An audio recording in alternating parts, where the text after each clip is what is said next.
The instinct. Phoenix in July is not a place for gentle arrivals. The heat presses against the airplane windows like a warning even before the wheels touch the tarmac at Sky Harbor. I felt it through the glass at 6:03 a.m. A dry, merciless wall that made my lungs tighten before I'd even stepped outside. My name is Margaret Ruiz. Most people call me Maggie, and I had not planned to be here. I live in a quiet brick 2-flat on the north side of Chicago, the kind of neighborhood where the L train still feels like progress and the corner bakery remembers your order. For 32 years I've run a small property management company, turning crumbling walk UPS into places people are proud to call home. I'm 61, widowed for 16 of those years, and until last week I believed I had raised a good son. Ethan. My only child. The boy who used to collect every baseball card he could afford and many he couldn't, who cried when we had to put the old golden retriever down, who promised me at 14 that he would never make me worry the way his father did. That promise lasted through college, through his first job in software sales, through the wedding to Lila 5 years ago. Lila. Soft-spoken, patient Lila with the teacher's smile and the habit of apologizing to furniture when she bumped into it. I loved her from the first dinner. She was the daughter I never had. Then the silences began. Phone calls that lasted 40 seconds instead of 20 minutes. Text messages answered hours later with "sorry, busy." Photos on Instagram that showed perfect poolside brunches, but Lila's eyes were always slightly out of focus, as if she were looking past the camera at something no one else could see. Last week she stopped answering altogether. Ethan said she was dealing with depression and needed space. He used those exact words, like a script he'd rehearsed. A mother knows when the script is wrong. So I bought a one-way ticket, packed a single carry-on, and flew into the furnace without telling anyone. The Uber driver dropped me at the curb of their Chandler neighborhood at 7:14 a.m. The street was already shimmering. Palm trees stood like tired sentinels. Every lawn was manicured to within an inch of military regulation. The house I'd given them 4 bedrooms, saltwater pool, 3-car garage looked exactly as it had in the real estate photos 3 years earlier, beige stucco, wrought iron accents, solar panels winking in the sun like they were proud of themselves. The garage door was cracked open 6 inches. That alone made the hair on my arms stand up. I paid the driver, shouldered my bag, and walked up the driveway. The heat bounced off the concrete in waves.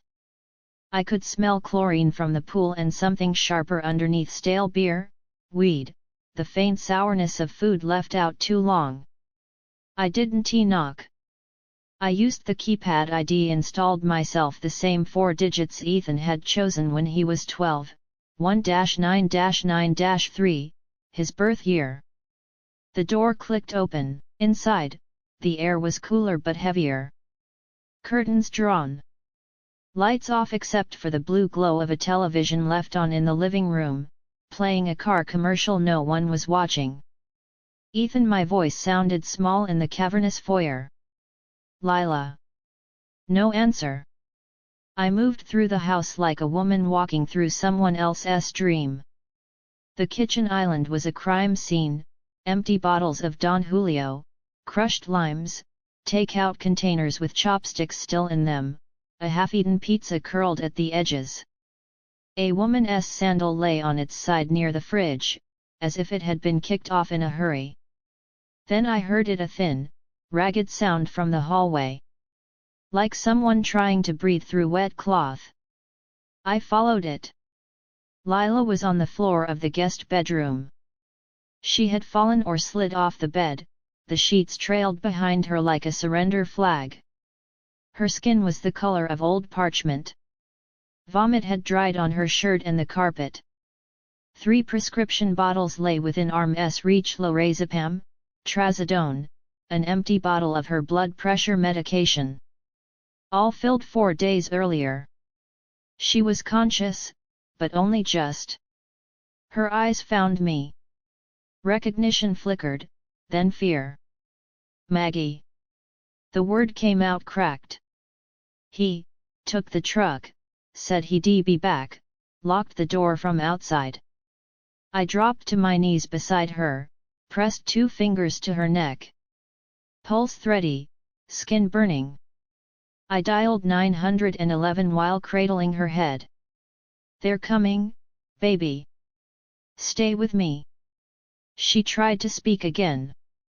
Only one word came out clearly. Sorry. I told the dispatcher everything I could see. I told them to hurry. I told them my daughter-in-law was dying on the floor of a house I had paid for in full. While I waited for sirens, I opened my phone and pulled up the tracking app for the Ford Raptor. Ethan had laughed when I insisted on full telematics coverage. Mom, it's a family truck. What are you worried about Grand Theft Auto? I wasn't worried about thieves. The dot blinked red on the map. Talking Stick Resort Casino, Scottsdale. 11:47 a.m. local time. He was gambling. Again. The ER at Chandler Regional was quiet that morning, the kind of quiet that means everyone is working very hard to keep it that way. Lila was rushed to ICU. I sat in the family waiting area, hands folded so tightly my knuckles turned white. The doctor who came out 40 minutes later looked like he'd already worked a full shift. Severe polypharmacy overdose, he said. Combined with extreme dehydration and heat exhaustion. Her kidneys are struggling. We've started dialysis. She's intubated now. Intubated. The word landed like a brick. How long has she been like this? I asked. He hesitated. Judging by the blood work and physical presentation, at least 36 hours. Maybe longer. She was alone when she collapsed. Alone. I thanked the doctor, then walked to the window overlooking the parking lot. The sun was already brutal. I thought about the guest bedroom, the locked door, the empty bottles. Then I called the police. The call. Non-emergency line. I didn't need lights and sirens for this part. Phoenix Police, how can I help you? This is Margaret Ruiz. I need to report a stolen vehicle. I gave the make, model, year, color, VIN. I gave the current GPS location. I gave the license plate. Is the registered owner you, ma'am? Yes. My son is driving it. He does not have permission to be using it at this time. A pause. Can you explain why you believe it's stolen? Because I am the title holder and I am revoking any implied consent. He took it without my knowledge while his wife was in medical crisis. I believe he may be impaired. Another pause.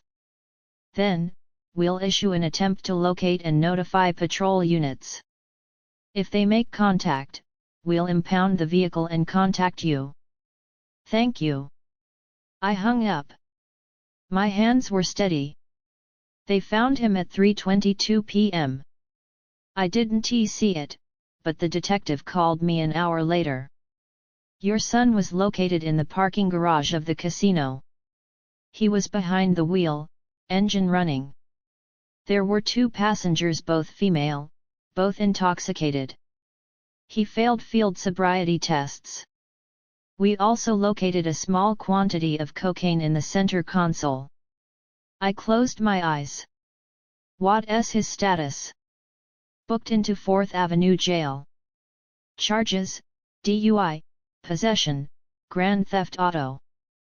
Bail is set at $25,000. He's asking for you. I didn't answer right away. Ma'am.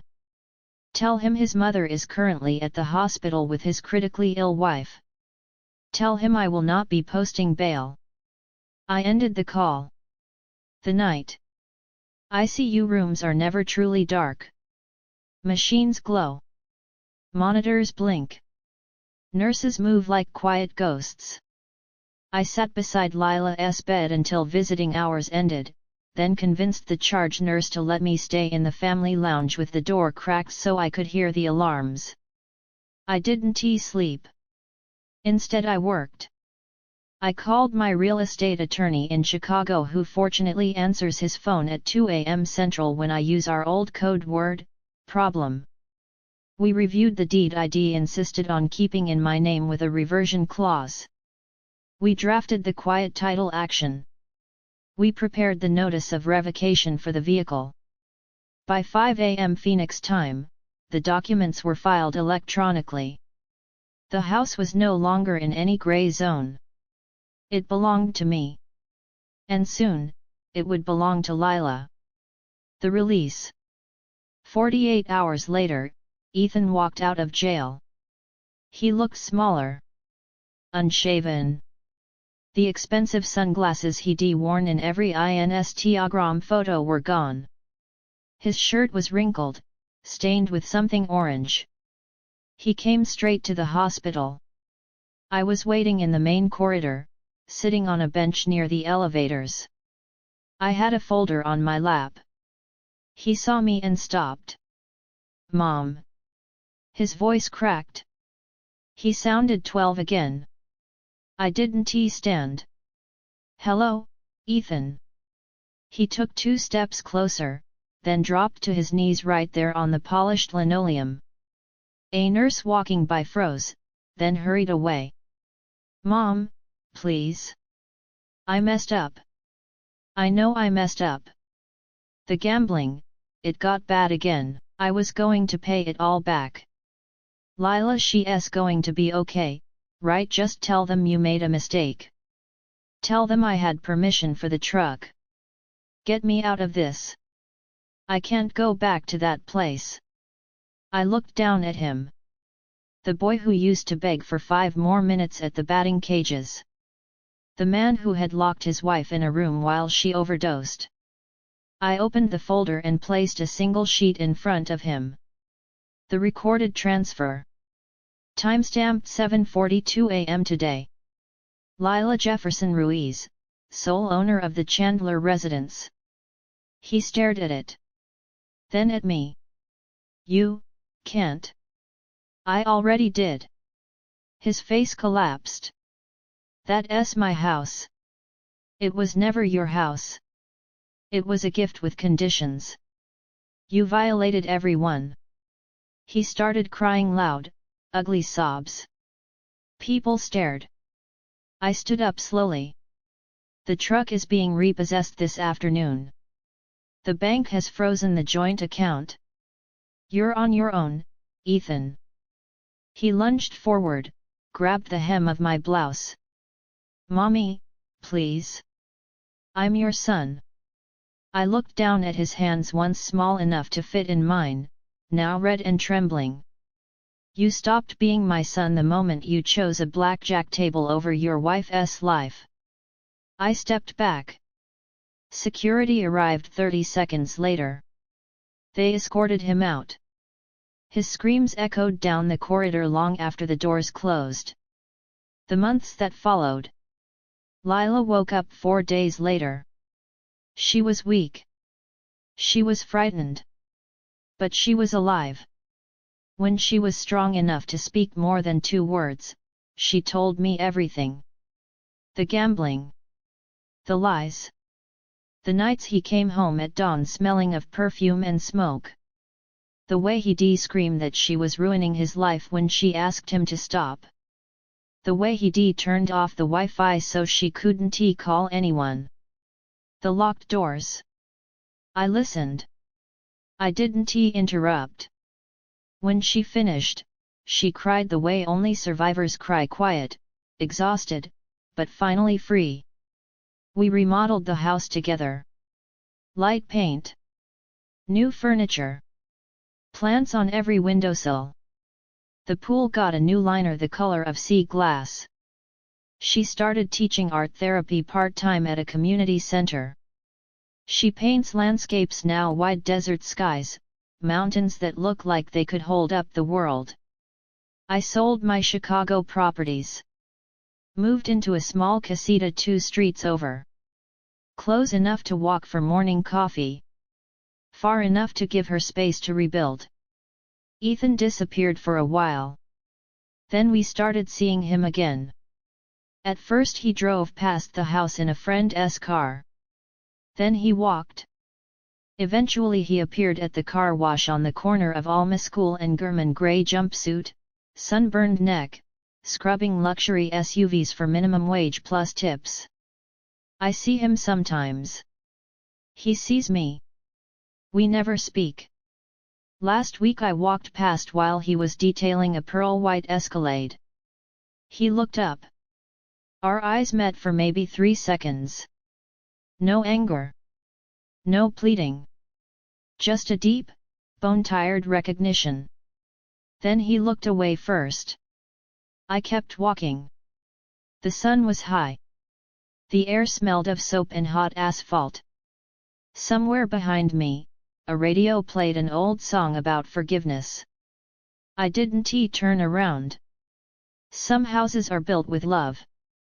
Some are built with silence.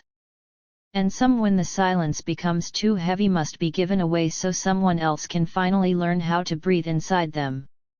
That is the story, my dear listeners.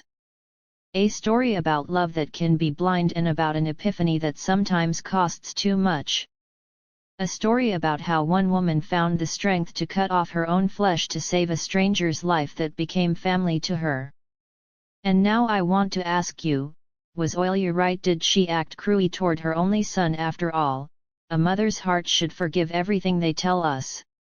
Or is there a line beyond which forgiveness becomes an accessory to a crime? Would she have left him at the bottom if he hadn't crossed that line with